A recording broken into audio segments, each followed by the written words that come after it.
Yeah, we're gonna play the Jay Prince audio. We'll do the Foreign Affairs podcast on Monday. But right now we back to Nigga News Network and we got Jay Prince talking reckless once again to Offset. And I think this old nigga got like some type of form of dementia or something. Or, maybe he's delusioned. He doesn't know where he's at. But I don't understand why this old nigga keep crashing out every other day on the internet. It's like the front facing camera has taken down so many legacies that we used to view in a positive light.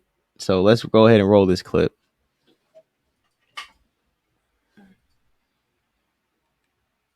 Offset sucker.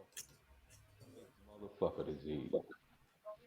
He want to play victim now, but he was a volunteer when he spoke threats about me and my family name in his mouth about what he gonna do.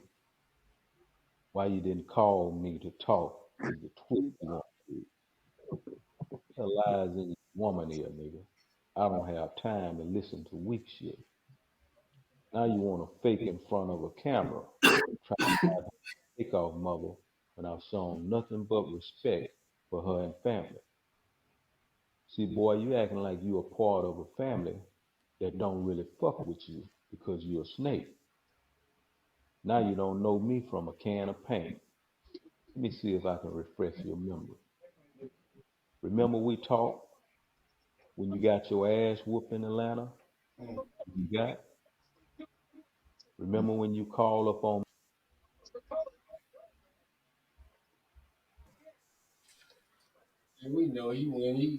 Went on and on and on about. Yeah, he did. Do you remember the time I protected y'all? Sorry. Yeah, nah. I personally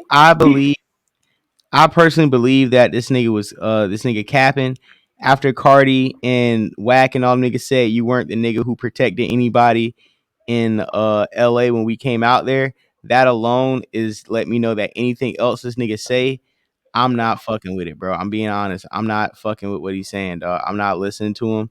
I feel like after people called your bluff one time, that's all I need to hear. And from that point, I can't really rock with what this old nigga's saying, personally.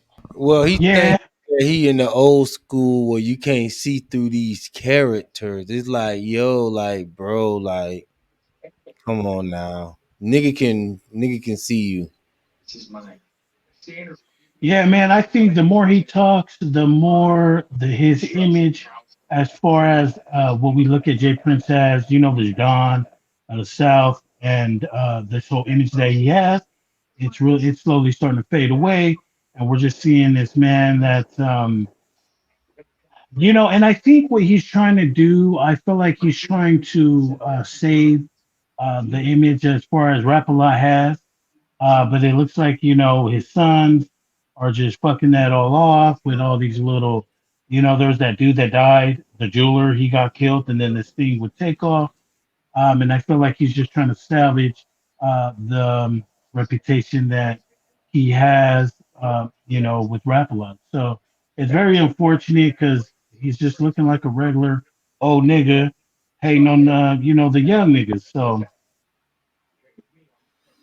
Yeah, I just view it as like I said, man. He's just becoming one of the old people who's losing his steam, who's losing his juice. Nobody's taking him serious. All he has to do is just shut up and mind his business. It's a father trying to overprotect his son, and now you're trying to expose a whole bunch of other people as frauds and fakes. And at the end of the day, you're just only exposing yourself. The first time we were introduced to Offset, he was doing breakdancing moves in a Whitney Houston video.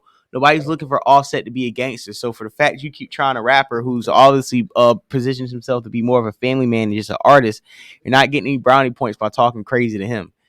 And it's only like I said, is ruining Rap a Lot's legacy, is losing the respect that people have in Houston, because people are looking at, if this guy's been running Houston, then how valid are you niggas in Houston to allow this motherfucker been running y'all niggas for this amount of time? yeah, and then he brought the paperwork up to the show and had I'm like, bro, what's going on? Yeah, well, So, like what part of the game is this? So honestly, I just would implore anybody to, just go against anything this old nigga is saying, because he's perpetuating the same activity, environment, and culture that's bringing down hip hop and what it is. He's one of the very reasons why hip hop has become one of the most dangerous genres in America. And it's not about, oh, I just have niggas checking in. That whole culture is why we're in the situation we're in. So that's just my closing statements on him and the bullshit he's been a part of this amount of time, for this long of a time. I'll say don't break bro code. If you're in a group and you get locked up, and while you get locked up, Quavo and Takeoff like made a scene to the world like you wasn't locked up. That's like Carisha when what's the name of the other girl from the Miami group? The What's the name of the other girl? It's Carisha and the other one. When the other girl was locked up, JT. Carisha pulled up and she took over. So like Takeoff and Quavo showed that they were not selfish from the beginning. When Offset got out from prison, they were there for him, right? Am I saying anything wrong? Like the Migos, when it was Versace, it was just Quavo and Takeoff holding it down, right? Right. And as soon as you get a girlfriend, Cardi B, you start having problems with the label. You start having problems with this. Like it's just the side talking. Like I love Offset because I think he's a pimp, But at the same time, I think the pimp is losing his touch, and he's allowing his girl to get in between a little bit of too much of that beef because there's things that you shouldn't be putting your girl in the middle of. And I think within gangster right now, like I think Cardi B's more gangster than her husband.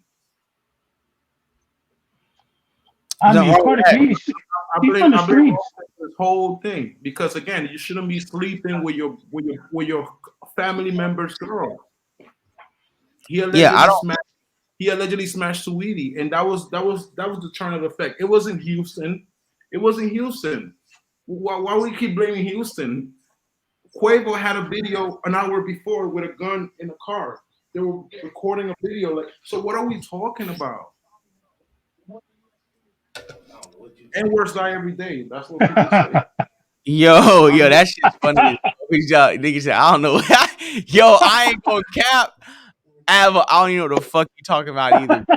And on that note, I want to thank you for tapping in. I also No, because want I'm to thank. telling you, you guys keep trying to blame like the accountability doesn't go to the fact that this whole started with the Migos breaking up because of somebody sleeping with somebody's girl. Right. It's But always Offset with a problem with somebody else. Why is Offset always blaming but people? Offset's fighting with the listen. Offset's Hold on. always Avo. Listen. I want to say thank you for calling in, tapping in. I always appreciate your commentary. I want to say thank you to a new caller, Mus Marley. Always feel free to call in and tap in, man. Anytime you feel free, I really appreciate you calling in.